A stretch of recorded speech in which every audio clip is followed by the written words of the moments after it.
ও মুসলমান ভাইরা আমার শুনে রাখুন, আল্লাহ পাকের হাবিব সাল্লাল্লাহু আলাইহি ওয়াসাল্লাম একাধারে তিনি 15 বছর তিনি ধ্যানমগ্ন ছিলেন। ঐতিহাসিকরা লিখেছেন প্রিয় রাসূল জনাবে মুহাম্মদুর রাসূলুল্লাহ সাল্লাল্লাহু আলাইহি ওয়াসাল্লাম তিনি 15 বছর গারে হেরা পাহাড়ের গর্তের ভিতরে তিনি ধ্যানমগ্ন ছিলেন। ধ্যানমগ্ন ছিলেন কিসের জন্য? কিভাবে মানুষকে আমি সঠিক পথে ফেরাবো। প্রিয় রাসূল সাল্লাল্লাহু আলাইহি ওয়াসাল্লাম 15 বছর ধরে তিনি ভাবছেন এক অশুভ আচরণের মানুষগুলো সমাজের মাটিতে কিভাবে ভালোর পথে তিনি ফিরিয়ে আনবেন। ও মুসলমান বাবাজিরা আমার শুনে রাখুন, মহান আল্লাহ পাক রব্বুল আলামিন তার হাবিবের কাছে কোরআনের আয়াত পাঠিয়ে দিয়ে বললেন, ওগো আমার নবী আপনি শুনুন, আমি আল্লাহ আপনার কাছে কোরআনের আয়াত পৌঁছে দিয়েছি। আপনি এতদিন যাবত চিন্তায় বিভোর হয়ে রয়েছেন কিভাবে মানুষকে সঠিক পথে ফিরিয়ে আনবেন। আল্লাহ পাক রব্বুল আলামিন বললেন, অনুনাজ্জিলু মিনাল কুরআন মা হুয়া শিফাউ ওয়া রাহমাতুল লিল মুমিনিন ওয়া লা ইয়াজিদুজ জালিমিনা ইল্লা খাসারা। ভাইরা আমার মনে রাখুন, মহান আল্লাহ বললেন আমি আপনার কাছে কোরআনটাকে নাযিল করেছি, এটাই হলো রোগের মুক্তি। আর এটাকে যারা সাদরে গ্রহণ করবে এবং নিজের জীবনে বাস্তবায়ন করবে, মহান আল্লাহ বললেন এটা তো তাদের জন্য রহমত। আর যারা জালিম তথা অত্যাচারীর অন্তর্ভুক্ত হবে, কোরআনের আইনটাকে বদলে দিয়ে নিজের জীবন চালাবে, আমি আল্লাহ বলছি তারা নিশ্চয়ই ধ্বংসপ্রাপ্তদের ভিতরে অন্তর্ভুক্ত হবে। এই কোরআন আপনার কাছে পাঠালাম, এই কোরআনটাকে নিয়ে মানুষের কাছে পৌঁছে দিন। আমি আল্লাহ বলছি হুদাল্লিন নাস, মানুষের হেদায়েতের জন্য, ওয়াবাইয়িনাতিম মিনাল হুদা ওয়াল ফুরকান, এই কোরআনই যথেষ্ট হবে। জোরে বলুন সুবহানাল্লাহ। ও মুসলমান ভাইরা বাবাজিরা আমার শুনে রাখুন, মহান আল্লাহ পাকের কোরআনের আয়াত নাযিল হয়ে গেল। প্রিয় রাসূল জনাবে মুহাম্মদুর রাসূলুল্লাহ সাল্লাল্লাহু আলাইহি ওয়াসাল্লাম গোটা সমাজের মাটিতে তিনি কোরআনের প্রচার দিয়ে দিলেন। প্রিয় রাসূল সাল্লাল্লাহু আলাইহি ওয়াসাল্লাম একের পর এক মহান আল্লাহর পক্ষ থেকে পাওয়া বার্তা যখন মানুষের মাঝে পৌঁছে দিলেন, দেখতে পাওয়া গেল একের পর এক মানুষ ইসলামের সুশীতল ছায়াতলে আশ্রিত হতে লাগলো। জোরে বলুন, আর একটু মহব্বত করে বলুন। তার আগে ছিল অজ্ঞতার যুগ, তার আগে ছিল বর্বরতার যুগ, তার আগে ছিল জাহিলিয়াতের যুগ। প্রিয় রাসূল এসে কোরআন দিলেন, তারপরে একের পর এক আস্তে আস্তে সমাজ সাধিত হতে লাগলো। আরো একবার মহব্বত করে বলুন সুবহানাল্লাহ। জি, মানুষের মাঝে যতক্ষণ পর্যন্ত মনে রাখবেন কোরআন না পৌঁছাবে, মানুষের হেদায়েতের জন্য দ্বিতীয় পন্থা আর খুঁজে পাওয়া সম্ভব নয়। একটাই মাত্র রাস্তা, তার নাম হলো আল্লাহ পাকের দেওয়া কোরআনুল কারীম। জোরে বলুন সুবহানাল্লাহ। ও মুসলমান ভাইরা বাবাজিরা আমার শুনে রাখুন, ও ভাইরা আমার মনে রেখে দিন, কোরআন শরীফের ওজন্য মহান আল্লাহ আয়াতে পরিষ্কার জানিয়ে দিয়েছেন, ইয়া আইয়ুহার রাসূলু বাল্লিগ মা উনজিলা ইলাইকা মির রাব্বিক ওয়া ইল্লাম তাফআল ফামা বাল্লাগতা রিসালাতা। ভাইরা আমার মনে রাখুন, মহান আল্লাহ পাকের কোরআন শরীফের ভিতরে মহান আল্লাহ জানিয়ে দিলেন, হে বিশ্ববাসী মনে রাখো, আমি আল্লাহ তোমাদিগকে জানিয়ে দিলাম, ইয়া আইয়ুহার রাসূল আমার নবী আপনি মানুষের মাঝে আমার পক্ষ থেকে যেগুলো নাযিল হয়েছে সেগুলোর প্রচার যথাযথভাবে মানুষের কাছে পৌঁছে দাও। জোরে বলুন। রাসূলুল্লাহ পৌঁছে দিতে বললেন মহান আল্লাহ, রাসূলুল্লাহ একের পর এক পৌঁছে দিলেন। গোটা সমাজের মানুষ একের পর এক ভালোর দিকে আসতে লাগলো। আর একটু মহব্বত করে বলুন সুবহানাল্লাহ। যদি এই কোরআনটাকে অ্যাপ্লাই করি তাহলেই বুঝতে পারবো, তাহলে আমাদের সমাজে একজন ভালো মানুষ, একজন ভালো স্ত্রী, একজন ভালো মা, একজন ভালো আমাদের পরিবারের যে সমস্ত আত্মীয় সূত্রে যারাই আমরা বসবাস করছি, প্রত্যেকটা সদস্যকে ভালো হিসাবে আমরা গ্রহণ করতে পারবো। সকলে বলুন সুবহানাল্লাহ। মুসলমান ভাইরা বাবাজি নামাজ শুনে না করো, ও ভাইরা আমার মনে রেখে দিন, ওজন্য কোরআন শরীফে মহান আল্লাহ জানিয়েছেন, ইয়া আইয়ুহাল্লাযীনা আমানুত্তাকুল্লাহা হাক্কা তুকাতিহি ওয়া লা তামুতুন্না ইল্লা ওয়া আনতুম মুসলিমুন। হে বিশ্ববাসী, তোমরা মনে রাখো, আমি আল্লাহ তোমাদেরকে জানিয়ে দিলাম, ইয়া আইয়ুহাল্লাযীনা আমানুত্তাকুল্লাহ, তোমরা আল্লাহকে ভয় করো, হাক্কা তুকাতিহি, যত পরিমাণ ভয় করলে আল্লাহর জন্য উপযুক্ত হয়, ঠিক ততই পরিমাণ তোমরা ভয় করো। মহান আল্লাহ ভয়ের বিবরণ দিয়ে কোরআন শরীফের আয়াত নাযিল করে দিলেন। প্রিয় রাসূল সাল্লাল্লাহু আলাইহি ওয়াসাল্লাম গোটা দুনিয়ার মানুষ দিগকে মহান রবের পরিচয় দিয়ে বললেন, ও দুনিয়াবাসী, তোমরা শুনে রাখো, তোমাদের জীবন এখানেই শেষ নয়, তোমাদের কবর পর্যন্ত এখানে শেষ নয়, তোমাদের জীবন পরকালের জীবন রয়েছে, তোমাদের পরবর্তী আর একটা জীবন রয়েছে, যেটা আখিরাতের জীবন, যার চিরস্থায়ী জীবন।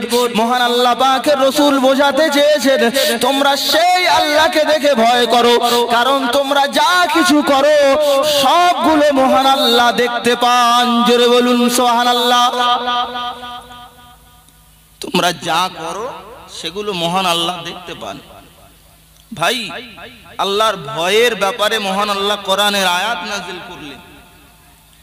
কোরআন শরীফের আয়াতের ব্যাপারে যেভাবে বলা হয়েছে, মহান আল্লাহকে ভয় করার কথা, আমরা যদি সেইভাবে ভয় করতে পারতাম, তাহলে একজন প্রকৃত মুসলমান হিসাবে পরিচয় দেওয়া আমাদের জন্য খুব সহজ হতো। ভাই, একটা ঘটনা বললে বুঝবেন। প্রিয় রাসূল জনাবে মুহাম্মদুর রাসূলুল্লাহ সাল্লাল্লাহু আলাইহি ওয়াসাল্লামের একজন প্রিয়তম সাহাবী হযরত উমর ফারুক রাদিয়াল্লাহু আনহু, অর্ধ পৃথিবীর বাদশা হযরত উমর রাদিয়াল্লাহু আনহু, মুসলিম জাহানের দ্বিতীয় খলিফা হযরত উমর রাদিয়াল্লাহু আনহু, একদিন তিনি পাহাড়ি পাদদেশ থেকে সফররত অবস্থায় সফরে বেরিয়েছেন। হযরত উমর রাদিয়াল্লাহু আনহু দেখতে পেয়েছেন পাহাড়ি পাদদেশে একটা রাখাল বালক ছাগল চড়াচ্ছে। মুসলমান ভাইরা বাবাজি নামাজ শুনে রাখুন, হযরত ওমর রাদিয়াল্লাহু আনহু পাহাড়ি পাদদেশের ওই বালকটিকে লক্ষ্য করে বললেন, ও বাবা বৎস, ও বাবা ছেলে, তুমি এখানে ছাগল চড়াও, ছাগল কার? বালকটি সেই সময় বলল, ওগো ভাই, রাস্তার পথিক, এই ছাগল চড়াই, এ ছাগল তো আমার মালিকের। ছাগল আমার মালিকের, ছাগল আমার নয়, আমি শুধুমাত্র রাখালি দায়িত্ব পালন করি। হযরত ওমর রাদিয়াল্লাহু আনহু বললেন, বাবা, তোমার এই ছাগল আমাকে একটা দেবে? যদি দিতে তাহলে আমরা এই ছাগল জবাহ করে আমরা অন্তত খেতে পারতাম। তো বলল, ছাগল তো আমার নয়, ছাগল আমি দেব কিভাবে? হযরত ওমর রাদিয়াল্লাহু আনহু বলে বুঝিয়ে দিলেন, তোমার মালিক যখন তোমাকে ছাগলের জন্য জিজ্ঞাসাবাদ করবে, তুমি তখন তোমার মালিককে বলবে যে পাহাড়ি পাদদেশ থেকে এক নেকড়ে এসে ছাগলের পাল থেকে একটা ছাগল ধরে নিয়ে চলে গেছে। তাহলে আর কৈফিয়তটা খুব বেশি দেওয়া লাগবে বলে মনে হয় কি? দেওয়া লাগবে না। হযরত ওমর রাদিয়াল্লাহু আনহু বুঝিয়ে দিলেন, আর বিনিময়ে তুমি আমাকে ছাগল দেবে, ছাগল দেওয়ার যে পয়সাটা হয় আমি এই পয়সা তোমাকে দিয়ে দেব, পয়সাটা তুমি নিজে উপভোগ করতে পারবে। মুসলমান ভাইরা বাবাজিরা আমার শুনে রাখুন, হযরত ওমর রাদিয়াল্লাহু আনহু রাখাল বালকটিকে লক্ষ্য করে যখন বললেন, ও বাবা ছেলে, তোমার মালিক বুঝতে পারবে না। রাখাল বালকটি সেই সময় বলল, ও বাবা রাস্তার পথিক, আমি আপনাকে চিনি না এবং জানি না। আপনি আমাকে বলছেন ছাগল আমি জবাহ করে আপনি খাবেন, তার বিনিময় পয়সা আমাকে দিয়ে দেবেন, বিনিময় পয়সা নিয়ে আমি নিজের জীবনে লাগাবো এবং আমার মালিককে আমি মিথ্যা কথা বলবো। ও বাবাজিরা ভাইরা, আল্লাহ পাকের রাসূল সাল্লাল্লাহু আলাইহি ওয়াসাল্লামের সাহাবী হযরত ওমর ফারুক রাদিয়াল্লাহু আনহু যেই না এই কথা শুনিয়ে দিলেন, হযরত ওমর রাদিয়াল্লাহু আনহুর সম্মুখে রাখাল বালকটি লক্ষ্য করে বললেন, ও বাবা রাস্তার পথিক, আপনি আমার মালিকের কাছে যে জবাব আমি দেব সেই জবাব আপনি শিখিয়ে দিয়েছেন, কিন্তু আমার মালিককে আমি যখন জবাবদিহি করব সেখানে গিয়ে আমি কি জবাব দেব ওই জবাবটা একটু শিখিয়ে দেন। একটু মোহাব্বত করে বলেন। আমার মালিককে তো এই কথা বলবো, সে কথা নয় আমি বুঝিয়ে দিলাম, আমার মালিক বুঝে নিল, কৈফাত করবে না আমার, কিন্তু আমার মালিকের মালিক যিনি আমাকে জিজ্ঞাসা করবেন তিনি যখন আমাকে জিজ্ঞাসাবাদ করবেন আমি তখন কি জবাব দেব ওই জবাবটা একটু শিখিয়ে দেন না।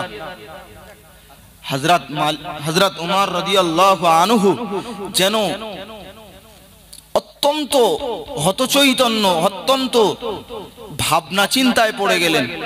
কি সর্বনাশ, এই বালক কোথাকার বালক, পরিচয় নিলেন। হযরত ওমর রাদিয়াল্লাহু আনহু ওই বালকটিকে লক্ষ্য করে বললেন, বাবা তোমার মালিকের নাম বলবে? রাখাল বালক মালিকের নামটা বলে দিলেন।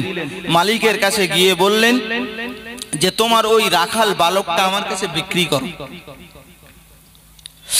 মুসলমান মায়েরা বাবাজিরা আমার শুনে রাখুন, মালিকের ইচ্ছা নেই ওই রাখাল বালক তিনি বিক্রি করবেন।